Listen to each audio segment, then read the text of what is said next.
Alright, hi guys who's watching this video. I am just recording myself going over a deck I'm working on, and I'll say this in every video, but I like to let people know that during the time of COVID, one of the things I started doing was something I wanted to try ever since I started Magic, which was make one commander deck of every color combination and kind of share it with people and just kind of get their feedback, get their opinion. But one of the things that I will tell people in every video is that I'm basically starting with budget cards and then building off from there. So any suggestions you all have that is like $40 or really a lot, then I'll keep that in mind, but I might end up like getting it later. But I started with bulk rares, and well, the commander itself isn't a bulk rare. Some of these I already had. And basically, I'm going to kind of tell you my favorite commander in every color combination, one video at a time. But I'm going to start with colorless, kind of walk you through what I have now and maybe some stuff from behind it. And if you guys have any like comments or whatever, feel free. Always enjoy hearing from people. So yeah.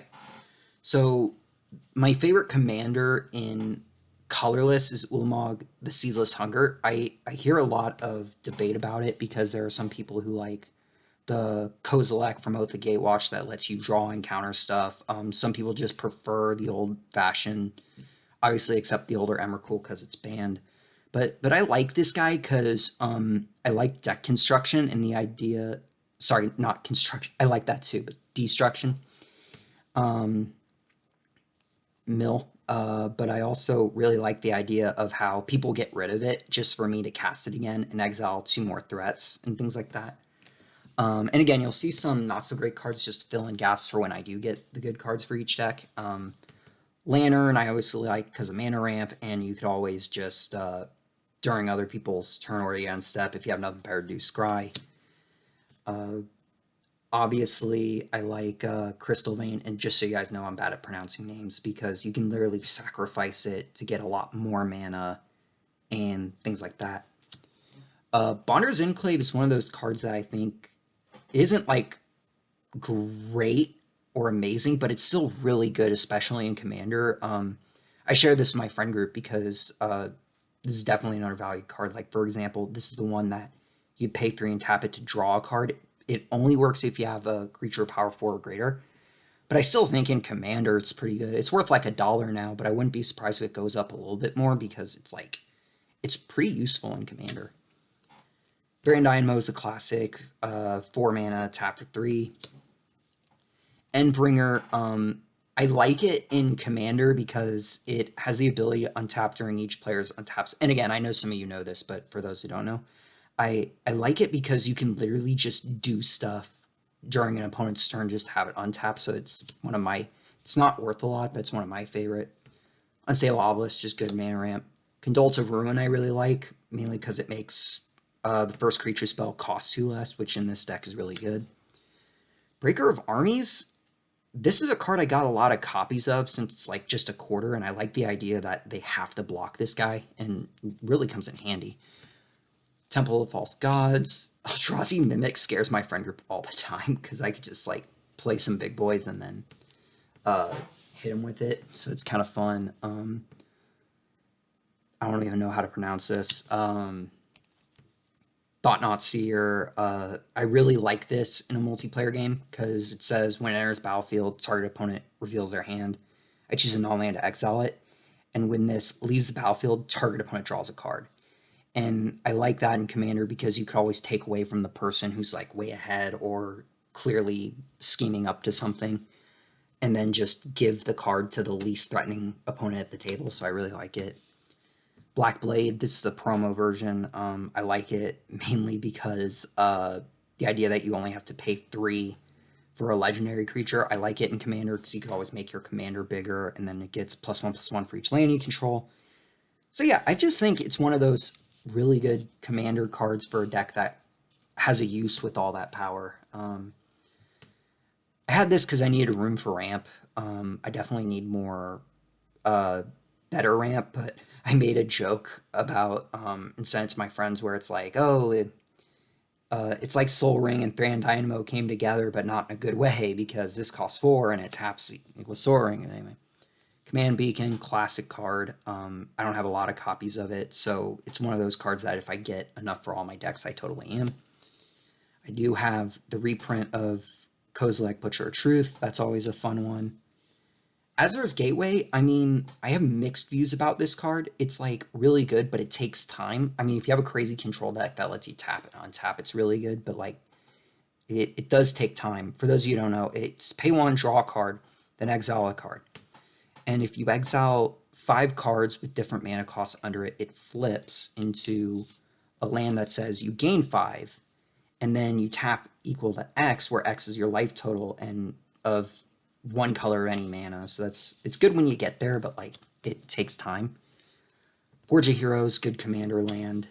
Did I put 2? Oh wait, no. Look how close the art is. Kind of. Sorry, between these two. Detection Tower I like because it takes things away. I have all the towers. Pulled some foils. Promo Reliquary Tower, or different word.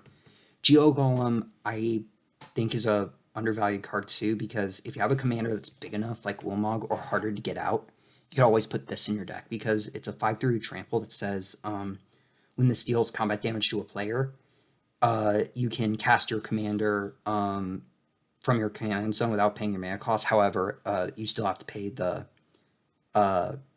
tax. And so one of the things I really like doing is I'd hit the guy who's totally defensive, go to combat, hit you for 5. Okay, you took the damage, I get to cast my commander. On cast, I'll get rid of 2 of your stuff, so that's always fun. Mazavith, classic. This is a card I think is undervalued. Like, well, actually, I think it's at the right value, but it's definitely one of those cards I think if you have no other space for a deck, you could always just put it in there. So it's a 7-drop 4/4 flyer that says, it's called the Sandstone Oracle. May I pronounce it wrong. When there's battlefield, you choose an opponent, and if they have more cards than you, you draw the difference. So you would draw until you have the same amount they do. So it's one of those cards that I'm like, hey, if you can't find something, put that in for now, and then if you have something, then take it out. God Pharaoh Statue, it's a good tax card. Spells your opponent's cast cost 2 more to cast. At the beginning of your end step, each opponent loses a life. It That Betrays, I like it. It's really good in sack decks too, because people forget the other thing it could do. Like, it's an 11/11 with neither or 2, but it says whenever opponent sacrifices a non-token permanent, then you get that card. If I had more I have a couple copies, but if I had more, I'd obviously put them in my sacrifice decks, because it's like, okay, each opponent sacrifices the creature. Okay, I have this out. I take it from you, so that's good. Fire Streaker, good equipment, gives the equipped creature double strike. The other power plant. Duplicate, why not? Fun removal. Okay, War Room I love in the colorless deck, because it's like you pay 3 and tap it, and pay life equal to the number of your commander's color identity, which, because of this, is 0, and then just draw a card. Mystifying Maze, a buddy of mine in college got me attached to this card. It's pay 4, exile target attacking creature, and at the beginning of the next end step, returns battlefield trap. It's one of those good lands where it's like if you need some defense and you have no creatures out, or if like you have nothing else to do, you just have mana open, so if someone tries to get at you, you could just pay 4 and tap it to stop what's coming at you. Ugin is so gross.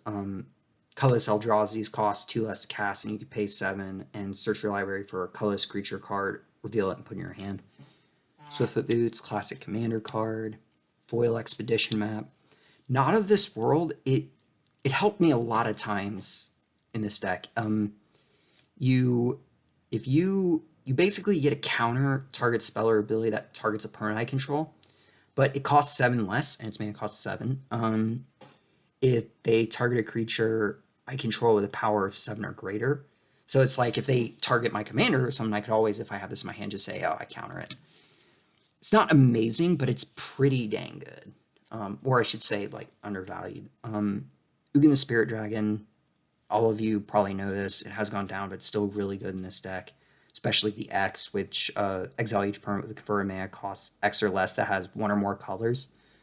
I, of course, run a couple cards like this in this deck because, haha, no colors. And so Oblivion Sower is one of the reasons why I like my commander being Ulamog, the Ceaseless Hunger, because, for those of you who don't know, it says target opponent exiles top 4 cards of their library, then I could put any number of lands that they have in exile, period. So it doesn't have to be from, it doesn't say like among the 4 cards that are exiled. Like, so for example, if I attacked with Ulamog, they exile top 20, and I could cast this and take lands that they exiled the entire game, which is amazing in this deck, because I'm always like, okay, I'll attack you, you exile top 20, I'll play this, get a bunch, and then play another big thing later. And I know some of you already know these combos, but it's just kind of fun. Eldrazi Conscription. I got a couple friends attached this card because it's a great aura. So people who run aura decks, this is really good. It gives enchanted creature +10/+10 and has trample and annihilator too. And this deck has gone down in price since the reprint. I think last time I checked it was 2, but maybe it's gone up a little. But it's still, it's not a bulk rare, but it's still a rare that's like cheaper and good to have. Everflowing Chalice, Burnished Heart. This card I'll take out soon, but like I just thought I'd put it in there for fun. Blinkmoth Urn, debatable.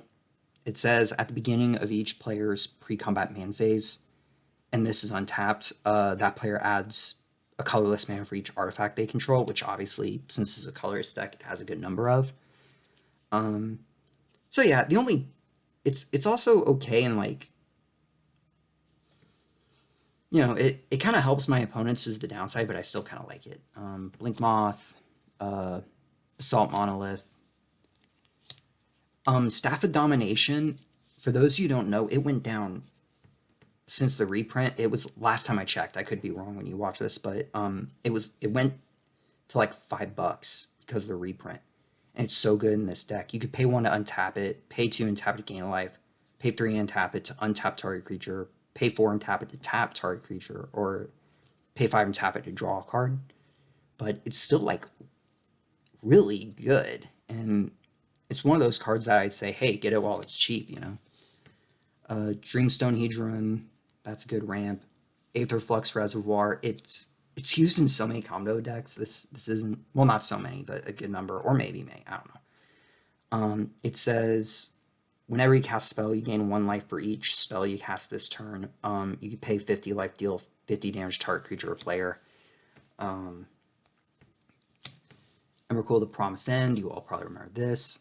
All is Dust, each player sacrifice all permanents, all colored permanents they control. Blech. High Market, good sack outlet. Ulamog, the Infinite Gyre. Urza's Mine. Ugin the Inevitable is so good in this deck. It just says colorless spells you control cost 2 less, and you can even just get out a bunch of ramp with it. Like Reality Smasher. Labyrinth of, how do I even read that? Ugh, I can't read. Okay, this is another card I saw, and I'm like, yes, I want it. It's called the Commander's Plate. You could pay 3 to equip it to your commander, or you could pay 5 to equip, and it says equip creature gets +3/+3 and has protection from each color that's not in your commander's color identity, which, haha, like Ulamog, no color identity. Psychosis Crawler, that's definitely a fun card in Commander. Sword of Feast and Famine, I still have that. Watch me forget a lot of the cards I even have. The Old Art Soul Ring. That's what I need. I need more Soul Rings because I haven't really...